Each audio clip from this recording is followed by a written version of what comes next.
What's going on, guys? Kevin Cage here with another crypto update. We're going to dive into a bunch of recent news for a bunch of different altcoins, and I might even have time to do multiple videos today, so we're going to go through a bunch. So first up, this is really important. We know that there have been multiple issuers that have filed for a spot XRP ETF in the US, such as Canary Capital, Wisdom Tree, 21 Shares, which already has an ETP based in Europe of XRP with over $500 million in AUM, and Bitwise.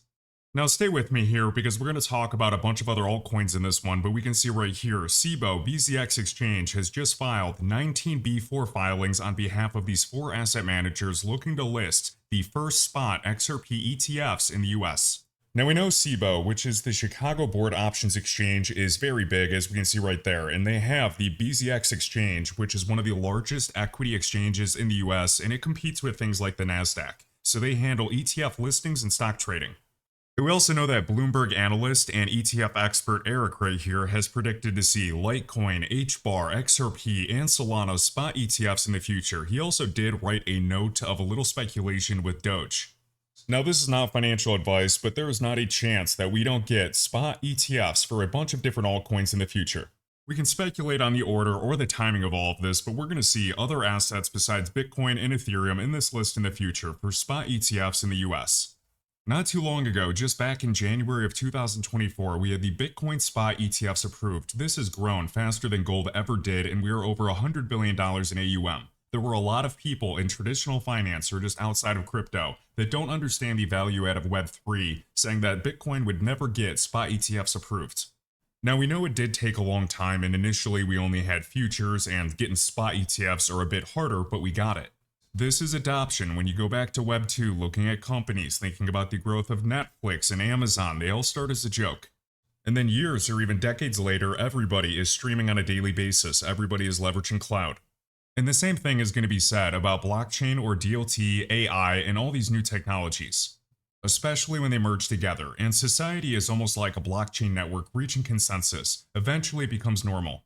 So I know in like 2018, 2020, we were talking about the same stuff, the future of tokenization, the growth of this asset class being integrated and being a fundamental part of even the equities market and markets globally. It's happening before our eyes, and I know that one quote in economics I've read before, that things take longer to happen than we think, and then they happen faster than we thought. We started at zero, and now we're almost seeing $17 billion of tokenized assets or real-world assets on-chain on a variety of networks. And the estimates by the big firms like BCG for this number is 16 trillion. So in terms of RWAs and tokenization, we have a really long way to go. Yes, we're starting to dip our toes in the water, but the potential is massive. So I try my best to play the market cycles, but I'm always keeping some long-term exposure because we don't know how big this asset class really gets. Now I could bore you with all the stats and talk about the potential, but I know nobody cares until we actually see price action and actually see another liquidity cycle for alts, but I believe we get one. The crypto asset class's market cap today is 3 trillion. When you even compare it to the S&P 500, 51 trillion. Going to 8marketcap.com, we can see the total value of assets tracked on this website is over 150 trillion. This is not even including other things like derivatives, which is significantly higher. We know gold is a big boy, essentially 6 times larger than the entire crypto space. Even Apple, an individual company, is larger than all of crypto today. Now we know the famous quote by, I believe, Glenn Hutchins, but please correct me if I'm wrong, saying that there is value in the protocol. These crypto networks are global protocols. These are not like Apple and an Apple share of a company. They can connect and integrate with all of these companies through a variety of different industries through different dApps. So the point is, the potential and the success case for any of these crypto networks to reach mass adoption at scale is massive and much bigger than any of these companies.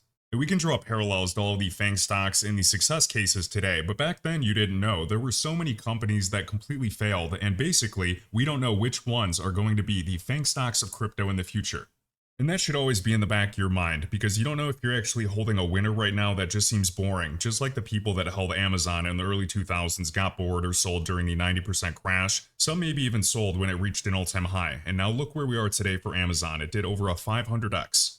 Everybody has to decide what's best for them and their personal situation. If you're in profit, there's nothing wrong with taking some off the table at any point, because the market usually takes it back, especially when you're looking at these cycles. My overall view, though, is just looking at the big picture, thinking about Amazon in a couple decades, and thinking about Bitcoin as well. We all know the stories of people that decided to hold Bitcoin for a long time since they bought it at under $1 or even $100. I don't even believe that everybody should be an investor or go really heavy into an asset class if they don't have any prior experience investing in stocks or even index funds. But everybody's going to do whatever they want. I believe we get another liquidity cycle. There's no guarantee there is, but everything I see shows a liquidity cycle. All right, let's run through some recent news. So this is really big. This is the NSE. This is the Nairobi Securities Exchange, one of the biggest and oldest exchanges in Africa. So they sit on Hedera's governing council. I don't want to play this full video, but I did retweet it if you want to check it out.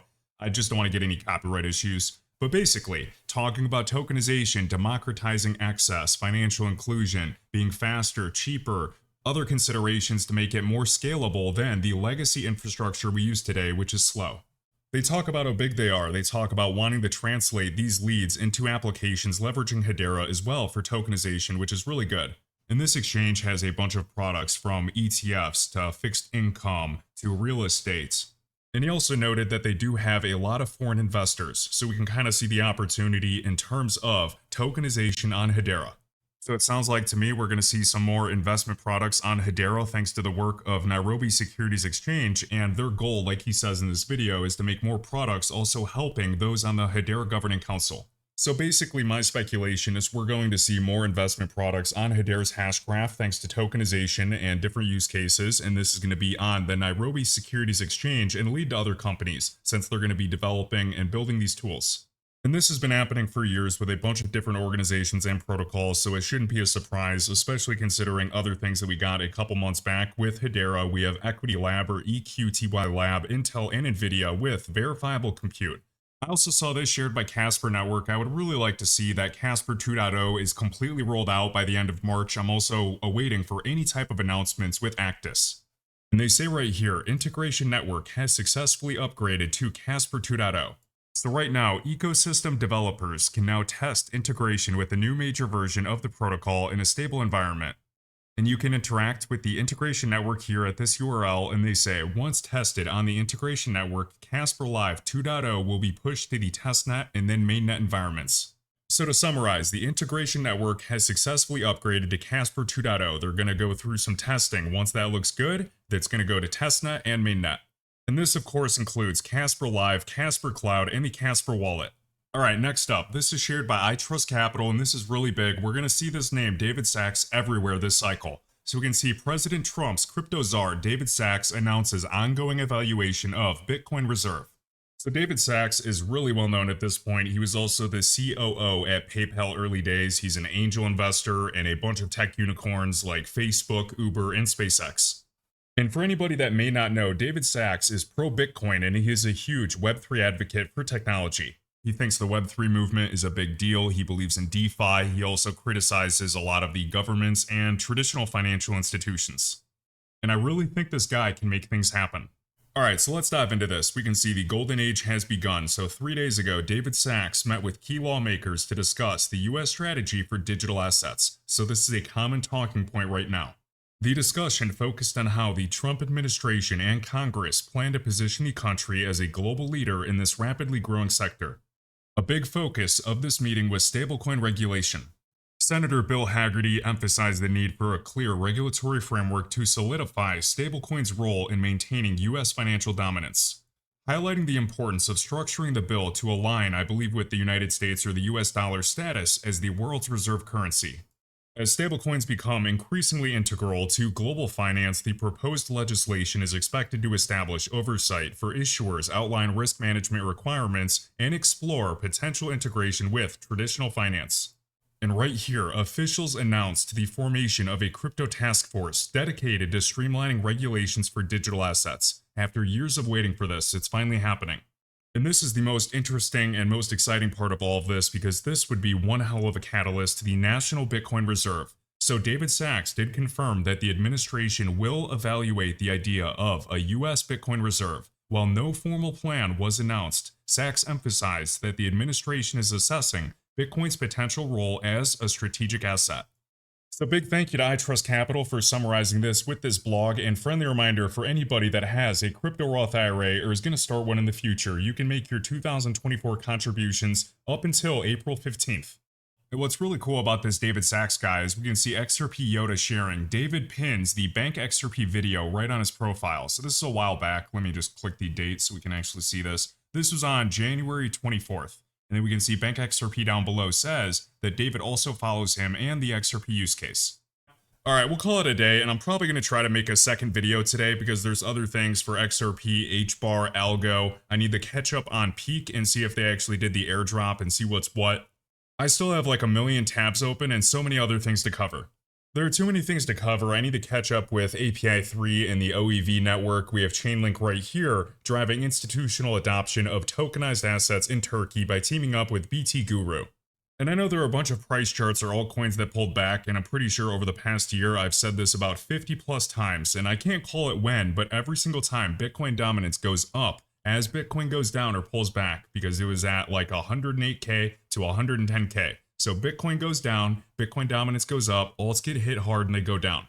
That's a relationship that remains true like 90% of the time. If you look at price charts, even Energy Web, API 3, Aleph 0. There are dozens, and we also saw this happen multiple times before when Bitcoin dominance was climbing and Bitcoin was in a range, especially when it broke into a new all-time high and then it actually wicked all the way down to 49k. But anyways, I hope you guys enjoyed today's video. I tried to go through a bunch of information. In the next one, we're specifically just going to go through a bunch of news. And as always, I want to give a huge thank you to everybody that regularly hits the like button. I really do appreciate it, and I will catch you in the next video. If you enjoyed this video, be sure to smash the like button and let me know your thoughts down below. You can find all links to my crypto resources, including tools for charting, trading bots, wallets, portfolio trackers, and exclusive discounts right in my link tree in the video description. Thanks for watching, and I'll catch you in the next one.